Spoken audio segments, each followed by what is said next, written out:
Hey everyone, this is Jasmine. I'm a counselor and a Reiki practitioner. If you would like to find out more about me or what I do, I'm going to leave my details below so you can check them out. So today I'm going to share my thoughts about boundaries. I've written 2 articles about them, so if you would prefer to read about them instead, I'm going to leave the link below so you can check them out as well. So it has been quite a journey for me actually, learning how to understand, honor and assert my own boundaries, and the memories of that process resurfaced recently when one of my clients brought up the topic in session.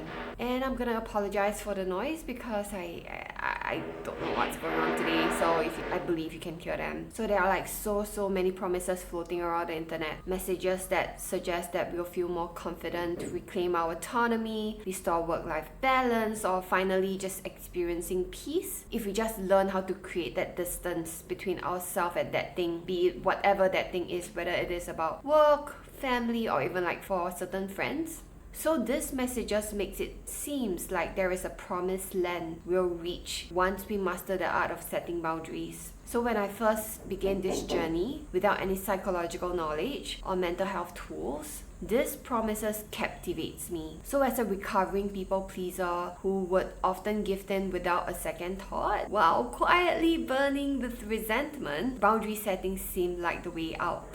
It sounds simple, right? Just say what I want or what I don't want, and then finally I'll feel confident. I'll finally get the distance I need from that thing, and my sense of peace and freedom will be restored. If it was only that easy. So let me share my personal story. So I used to be in a group of friends who would actually mock me for their own entertainment. They would make fun of how lazy I am, laugh at my Mandarin, and constantly comment that I wasn't good enough of a cook. To be honest, I never really fully understood why they did that or why they would actually consider it funny. But I understood why we stayed in that dynamic because my default mode was always to please. Not only did I keep quiet about how I felt, I laughed along with them at myself. When one of them sent me yet another mocking message, I felt anger boiling inside of me, but this time it was different. I had been exposed to psychological knowledge and tools around boundaries, and something within me shifted. I thought, maybe it's time to set a boundary. Instead of laughing along, I replied, I don't find it funny. I know you didn't mean to hurt me, but it was hurtful. So please stop doing that. After I sent that message, I was shaking from both anger and fear. Anger from being mocked for so long, and fear of what might happen next. And then finally she replied, okay. 2 letters, 1 word, okay. And then my mind starts to spiral. I interpret the okay as cold and passive aggressive. My inner critic just kicked in and just say a bunch of things to me. Why couldn't you just keep your mouth shut and laugh along with it? Sure, it wasn't pleasant, but at least I could have avoided conflict and the awkwardness. And like me, if you're surrounded by other people pleasers as well, you might hear similar messages like this. My husband, for example, asked me why I would risk confrontation over something so small. Wouldn't it be better to just let it go? The moment I heard that, something rose within me. I raised my voice, but really I wasn't really raising my voice at him, but at my own internalized voices that has been trying to keep me small for all these years. I was trying to drown out the spiral inside and actually not at him. Now I can see he was just as conditioned as I was.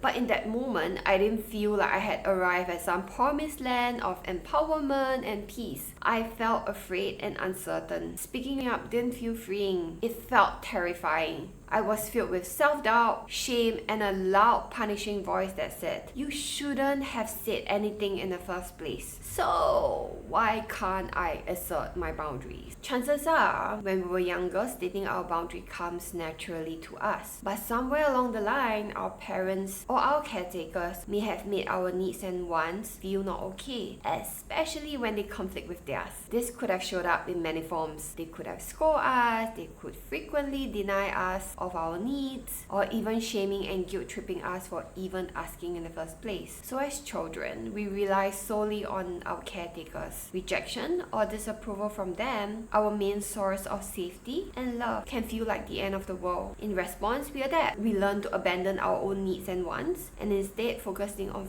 fulfilling theirs, because in doing so, we receive acceptance, love, or at the very least, lesser rejections. By the time we reach adulthood, this dynamic has become second nature to us. We learn to anticipate others' needs, prioritize their comfort, and seek validation, being accommodating. And in return, we hope to be accepted and to belong. Over time, this habit filters the people around us. We attract those who enjoy being pleased by us, those who benefit from our lack of boundaries. They may never ask or expect to meet our needs in return. This behavior reinforces the cycle. We continue to believe we must abandon our needs in order to maintain the connection. It becomes a self-fulfilling prophecy. So for example, when I was a child, I often wanted toys just like all the other children did. But my parents would often tell me that I was being selfish or disobedient for even asking. They didn't understand that we weren't rich. The disappointment and disapproval in their eyes terrifies me. I think to myself, if my parents stopped loving or even liking me, it would felt like I have no one else in the world. And that was really an unbearable thought. Years later, as an adult, I found myself in the same pattern.